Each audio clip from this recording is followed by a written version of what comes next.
Hi everyone, this is Boyan and I'd like to thank you all for accepting my invitation for this live iMindQ demo. With me today is my colleague Mimi, who will be presenting how iMindQ through mind mapping can help organize your everyday activities. Mimi?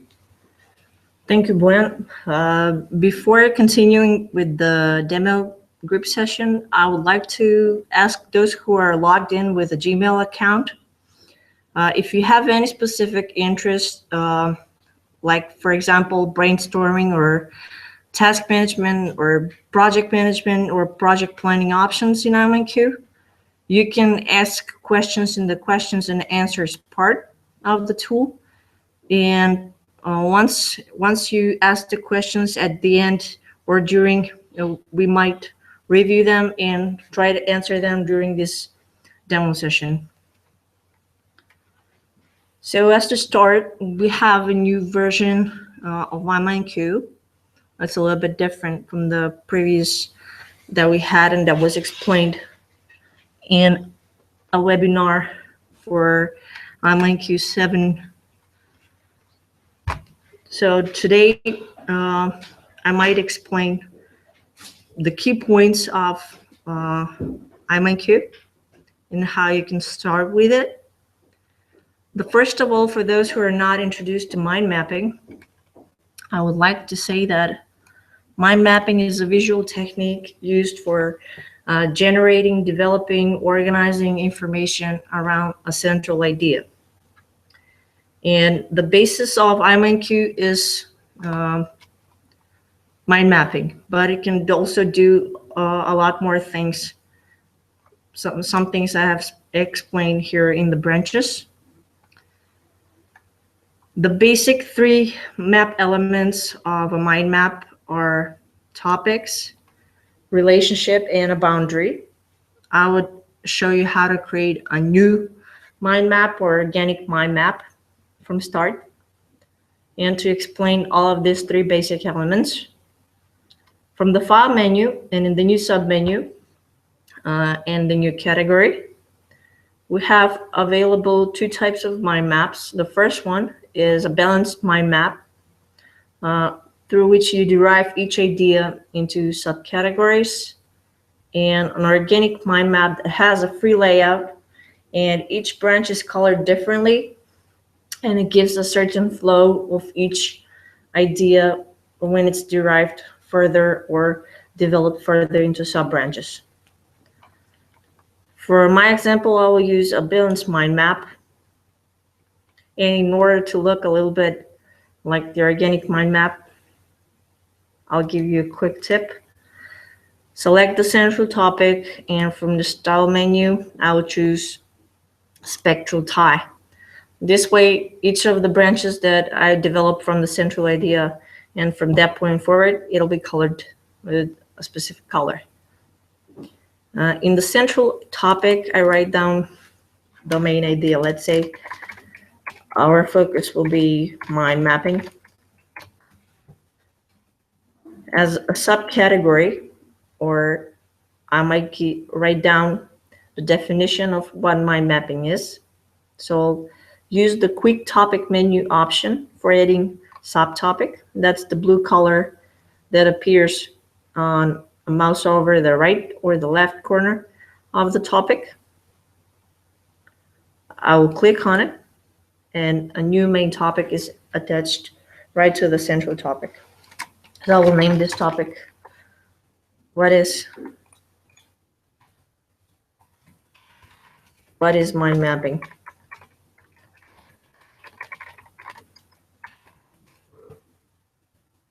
Further on, I might develop what are the mind mapping basics. I can derive and make a branch of about the 3 main map elements of a mind map.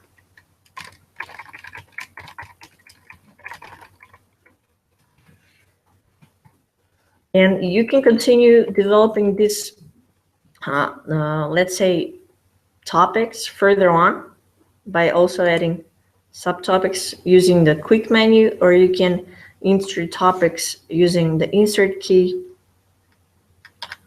to add a subtopic. So what I'm going to write down is the basic three elements are topics, relationship, or a connection, as some might say it, and boundary. So you might ask yourself, what is a boundary in mind mapping world? It's actually visually grouping a part of the mind map, which might be, let's say, a branch.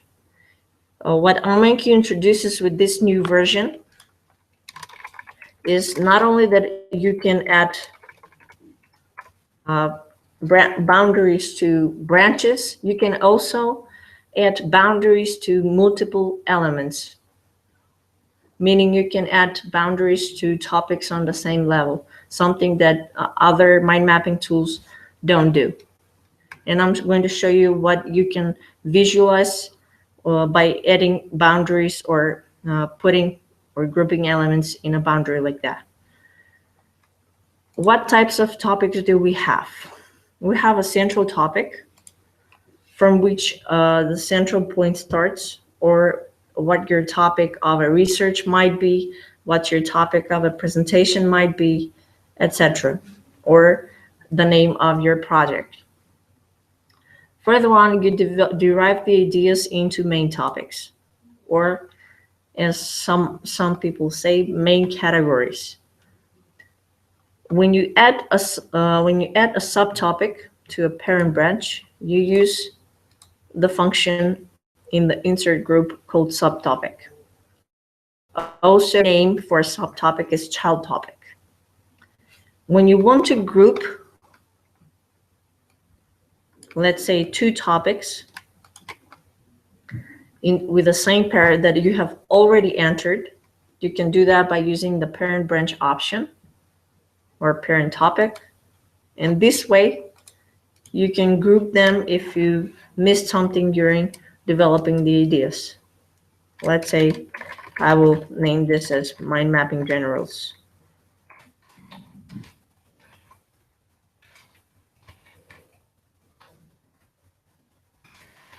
Information. When you have two ideas that are similar, or you want to associate them visually, we use the relationship option. In order to add a relationship between two different topics on different levels, we use the relationship option from the quick menu. This is the fastest way to connect two ideas. And basically, you find the quick topic menu of a starting point. You click on the red option, hold it, and drag it to a topic that will be your ending point. You can also move the control points of relationship. And if you want to visually give an explanation of how these two topics associate between each other, you can insert a label by directly selecting the relationship and adding a label. If I want to visually, as I said, differentiate this branch, I select the parent branch, and from the insert group, I can click on the boundary option here, or I can go to the drop-down menu and choose one of the available boundary shapes. So just a little bit to zoom it for you to be able to view it better. This is how you visualize or group parts of the branches of the mind map that are very important to you.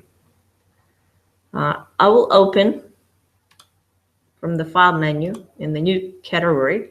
I will open a whiteboard space where you can add different ideas by using the so-called floating topics. The floating topics in a mind map are used basically when they do not have any connection with the previous mind map that has been made or developed. And we use the whiteboard space most for creativity expression, brainstorming, and you can insert a floating topic within this whiteboard space or mind map space, call it as you like, by double clicking on an empty map space. Another way is to make a selection, and that placeholder selection will tell you where your floating topic will be once you start writing in it. For example, I will write down idea. Another way is to go to the insert menu and click on the floating topic option. It'll also add a floating topic to the placeholder selection where you made. And also in this space, you can add or derive another ideas to the floating topics. For example, to the idea I can add during the brainstorming session, when we name few ideas, you can write down why you came to the idea or pros for that specific idea. You can write down cons. And once you decided during the brainstorming session that that specific idea will be your focus for further development and for needed actions, you'll write down to that idea a topic that might be called needed actions. This same thing can be done using the map parts that are available in the insert ribbon. They're available by clicking on the map parts option, or also by clicking on the library and choosing the map parts tab. In this tab, we have available specific categories that might be of your use. So if I click on the brainstorming option, I can simply drag and drop guidelines for specific things that I might need during a brainstorming session, whether that is when we have a brainstorming session for new product development or when we need to solve a problem, etc. When I want to visualize different groups or a subset into a bigger set of objects, I can do that with the new option available in this version of iMindQ. I'll give you an example here. I'll name the topics A, B, and C. And let's say all the elements belong to one boundary, to one set of elements. If I want to enter the name of the so-called set of elements, I can use the callout option, which will be added to the boundary. So you need to have the boundary selected. And by clicking on the callout option, you can name the set of elements. If I want to show a subset of this a wider set of elements, I'll click on the one of the elements and also add boundary to it.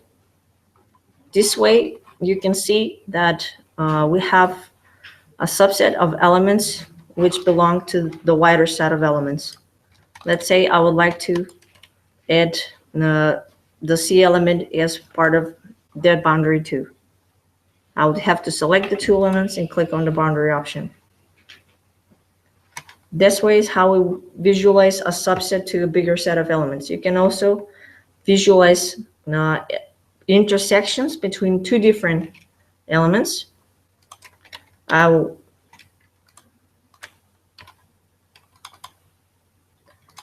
choose other elements. I will name this as 1, 2, and 3. And I will make the second element is intersection between set of elements between number 1 and 2, and also between 2 and 3.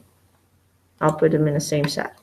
So you can see here visually that number 2, or the second element, is an intersection between two different elements. What's really good in this version is that by clicking on or by clicking on the boundary, holding it a little bit, you can move the elements that belong to that boundary, something that other mind mapping tool. So this is very useful when you want to move a group of elements together around the mind map space. So those are basically the mind mapping basics and how you can create a new mind map and visualize different things between topics, their association, label an association, and visually group elements differently within the map space. As to continue, iMindQ is not just a mind mapping tool. It's more than a mind mapping tool. One of the main things iMindQ can do is share and capture knowledge with the use of concept maps. I'll open an example, now a concept map. For the creation of a concept map, I use the whiteboard space where, as I've shown you, each node from the concept map is added as a floating topic. I use a relationship to associate two different nodes, and I label each of the relationship with a specific label that explains the type of relationship between these two nodes. That's an example. If you want me to show you, I can create a new one by going to the new submenu and clicking on the whiteboard space. Let's make few floating topics that will be used. I'll write down mind mapping as a start node of the concept map. I'll write down in another node visual technique, and in order to connect these two nodes, I'll use the relationship option, connect the ideas. As you've seen in the whiteboard space, there's a straight relationship in the default style, which is very useful in order to create faster concept map or a flowchart diagram. So what I'm going to write down as a label or as an explanation to the relationship between these two nodes is that a mind mapping represents a visual technique. Further on, if I want to go or develop or make an association from the visual technique, I can add for organize information,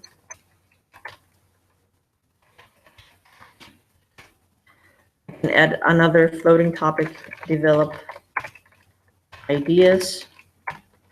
And what I can do is connect the visual technique node with these two, with different relationships. The relationship between the visual technique and the organized information might be that this is a technique used for organizing information.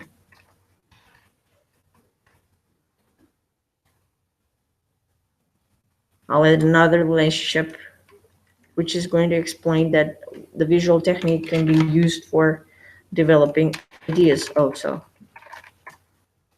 So basically, that's how you create a concept map within iMindQ. You can also visualize processes using flowchart diagrams. I'm going to open an example of a flowchart diagram.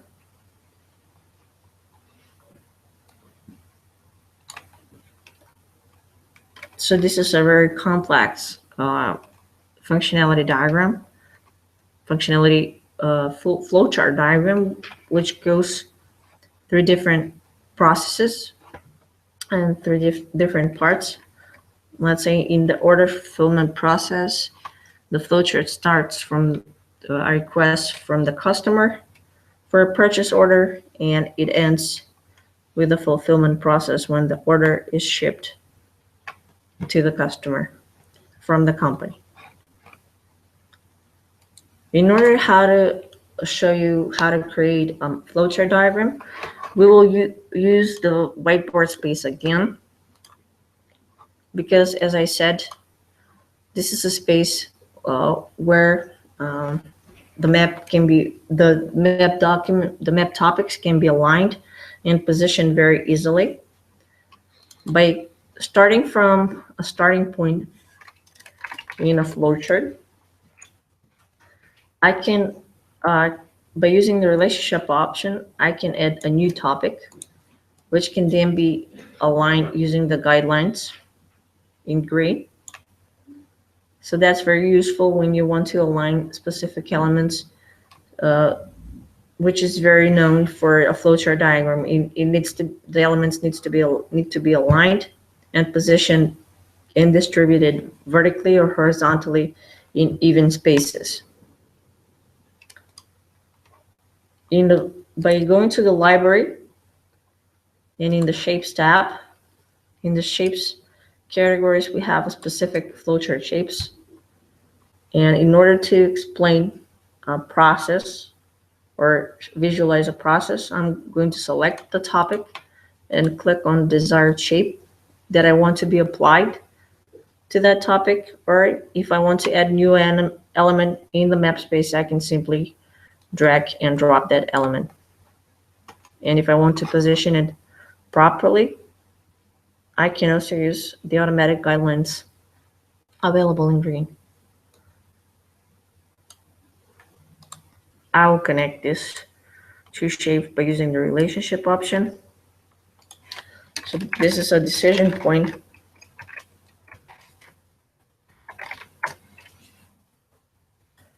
This is a process. I can also add other processes that can be aligned.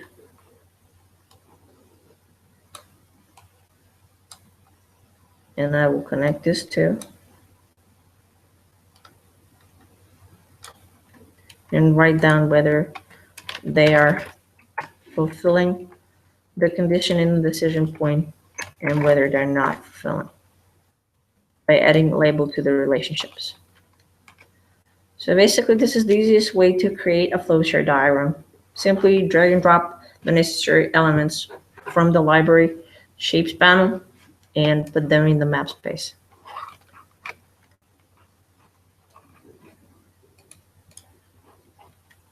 You can also plan project deliverables by using work breakdown structures, which are used in every scope management plan or developed in every scope management plan in the first phase of a project.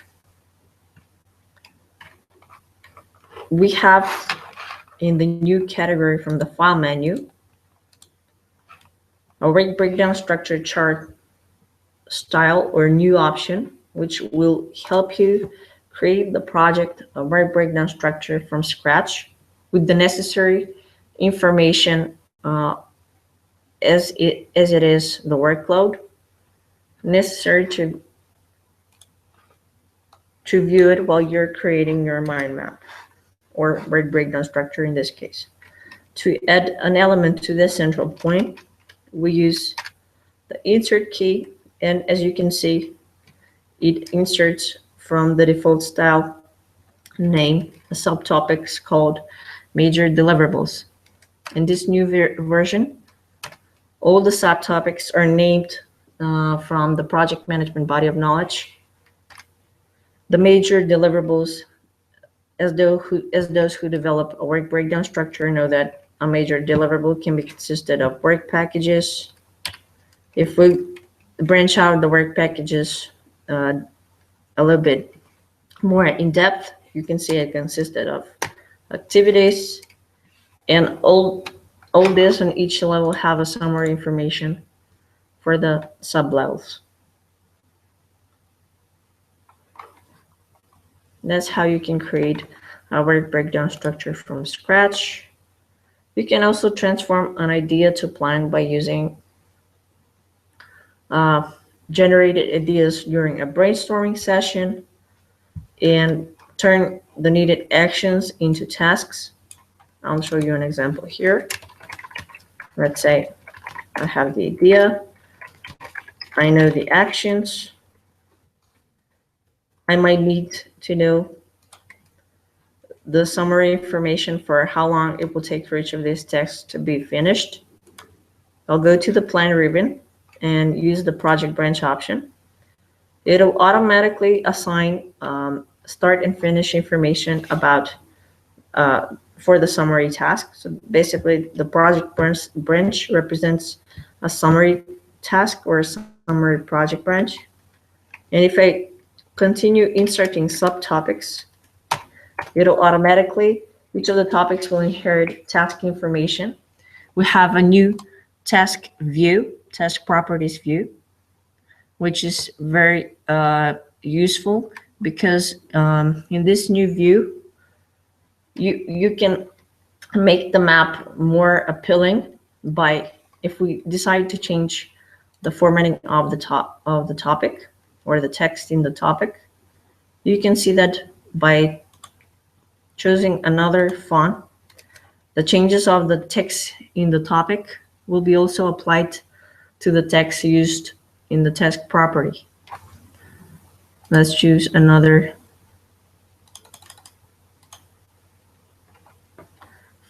Also, it can inherit the color of the topic. If I add a line color and a fill color to this topic, let's choose a lighter one. You can see that this is a more appealing in visualizing of a task information within this this visualization of a task property. In order to view this tasks into Gantt chart view, you can do that by going to the view ribbon and click on the Gantt chart option. You can see that these tasks have been directly transferred in the Gantt chart view. And you can edit task information either by using the task info panel, different options available in the Gantt chart table, and also you can change information or change the duration of a task, the percent complete. And also you can change task information by clicking on the task information option available in the plan ribbon, which opens up the task information dialog. And you can also add predecessors, resources, etc. In order to add a dependency between two different tasks, you can do that by using the relationship option. And on the same relationship, it shows a marker which explains the type of dependency that these two tasks have.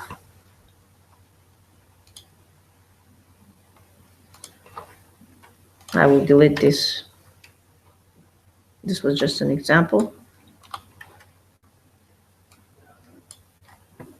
Another thing you can do with iMindQ is we have a research tool that helps you stay within the application and work on your research project or paperwork and add different necessary text information or online available information such as definitions, citations, images, and different hyperlinks that can be added to your mind map. Let's say I'm doing a research. I'll use mind mapping as an example again. And if I click on the research tab available here on the right side, you can see that by selecting the mind mapping option or mind mapping topic, you directly search information available online. We have 4 available online search services: Google Search, Google Images as part of the Google Search, Open Clipboard, and you can also, let's say, search for the latest tweets on a specific topic. If I click the Google Search, And if I find a specific definition of what my mapping is, I can select that information and add it to the desired branch. Also, I can search for different images on Google search or on Google Images, and I can add, let's say, different images until I get something that it's appealing to me. What else you can do is, with a simple drag and drop, you can add reference information. I'll switch to Google search. I'll add a subtopic here called reference links. And by pointing out the link, and by simply dragging and dropping to the desired topic, it'll add a description, which is the same in the research tool for that specific link, and it adds a hyperlink to that specific web page. And if I click on it, it'll open it up in the default browser. So that's very useful when you like to add and research information without going to the external browser and searching the information there and then dragging and dropping the information back to the mind map. You can also share ideas with anyone in an interactive HTML format on websites, on blogs, on social medias. So for example, if I want to export this map as an HTML map, I can do that by clicking on the Exchange ribbon and choosing the HTML map option. In this new version, the exported HTML map can be further developed. You can add ideas in it, format the relationships, the topics, the boundaries, and you can also give feedback to the creator of the map by also saving the existing map as a new HTML map and send your feedback back to those who required a review from you. We also introduced a new export. You can export the map as a new text document or a text document file format, which is the open document text format. And if I choose the central topic, let's say I'll specify the name or the file location. I can also choose in the export settings which information from the map I want to be exported. I can choose a numbering scheme if I haven't used numbering in the mind map and export it.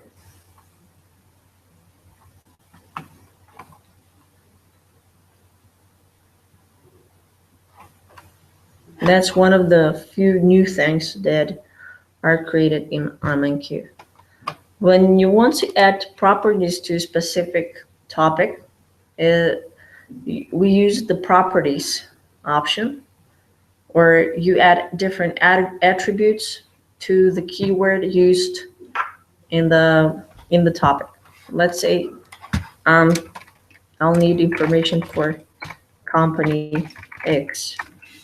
So I might want a table view to be added within this topic, and that's why I'll use the properties option available in the insert group.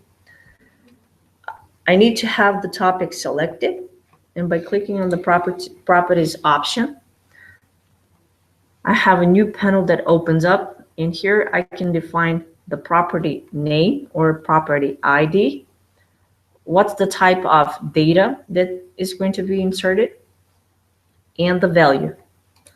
So basically what I might need for an information here might be company location and press enter in order to be added directly to the topic. So now Once I've defined the name of the property, I can choose the type of data it's going to be added as a value. It'll be a text. And let's write down where the company location is. For example, UK. Another information that I might need would be number of employees.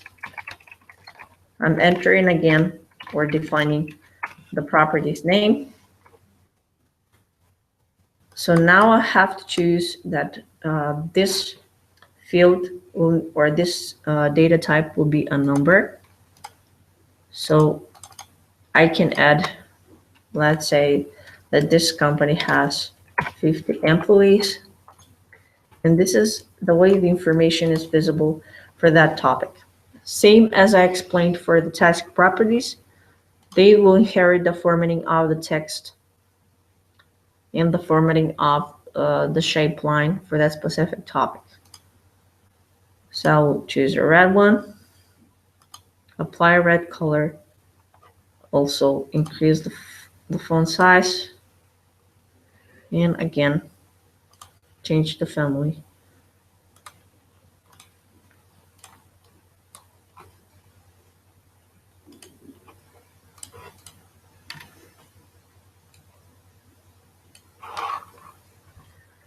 Next thing is you can also connect and develop ideas, as I already explained in organic mind maps and mind maps. It is a multi-platform tool, meaning we have desktop applications for both Windows operating system and Mac OS X. We have iOS versions for both iPad and iPhone. We have an Android version and we have an online application. One of the most unique things of iMindQ is the presentation mode. Let's say I want to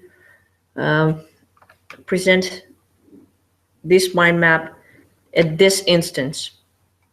I don't have a presentation made, so I would like to show to my team what has been created, or to you guys, by choosing or having a single click option. iMindQ has that.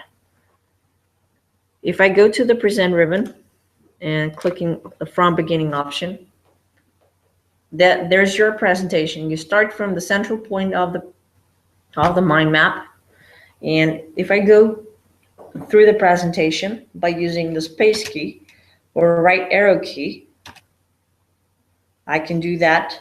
And as you can see, the topics and the movement from a parent branch to subtopics is smooth and animated, something that other mind mapping tools don't do. And you can further customize any presentation of a mind map the way you want it. If a certain topic has an attachment or notes added to it or hyperlinks, no worries, you can open them in a default application by you directly clicking on the specific link or attachment or link to a file location, but simply clicking the option in the topic in the presentation mode, it'll be opened in the default application, and you can switch from it back to presentation mode, so no need to interrupt anything. In order to continue with your presentation, just use the space key or right arrow key, and it'll show up branch after branch, and it'll show until the end of the depth of the branch. So you always know what you're discussing. What's interesting about iMindQ presentation mode is I can zoom in the map, and if I want to skip a few of the presentation steps, I can do that. Let's say I would like to go in the present ideas in a memorable way. part. I need to select that branch and press the space key from that point forward. As I already said, this is a unique presentation mode. We have an automatic presentation of my map in one click. We also have custom-made presentations. And that's how you continue your presentation and skip a few steps. You can also go back through what was presented. Maybe when the audience asks you different questions to which you might need to answer something again. Or you can directly zoom in and go to that specific topic by selecting it and continue with your presentation.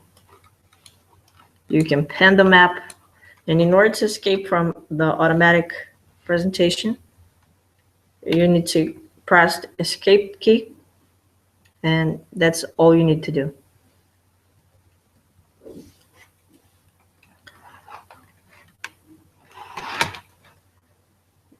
The application is integrated with third-party application. In the desktop version for Windows, we have advanced MS Office integration. We have import from Excel. We import and export files for MS Project. The very interesting thing is we can import MS Project files without having to have installed MS Project on your PC. These two options are also available in the Mac version. We do not have an Outlook integration for the Mac version, neither do PowerPoint or Word. For purposes of exporting the mind map as a text document, we chose to export the mind map as open document text file format, which is very useful, similar to Word. We also have or also enable the user to upload and download maps from both SharePoint in-house accounts, or if you use the online solution, you can upload and download document from your SharePoint online accounts. We also have integration with other mind mapping tools. We open documents from MindJet Mind Manager, FreeMind, Xmind, and we can also save these maps open into Mind Manager file format and also FreeMind file format. So at the end, how our tool can help you is it can speed up the brainstorming process. It can improve the process of generating new ideas and turn it into needed actions and tasks. You can rethink or simplify processes to improve the corporate culture. And you can also organize and model your startup business, improve the ideal lifecycle management, reduce time spent on unproductive meetings by sharing meeting notes with a mind map, or as I said, maybe you can use an HTML interactive mind map for people who don't have and don't know what mind mapping is. It can open the map in the default browser, and they can see the necessary information right in it. So that's basically of everything that I wanted to introduce to you. That's everything I wanted to present during this demo session. Let's see if there are any questions.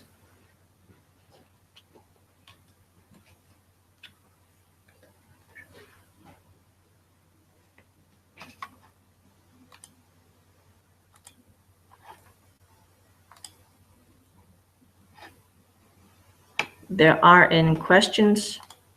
So basically, if you have any questions, please contact my colleague Buan, or the salesperson responsible for contacting you, and we can schedule another personal demo session if you need to know more about a specific area of iMindQ or specific need that iMindQ can cover. I would like to thank you all for attending the demo session, And I will close this demo session.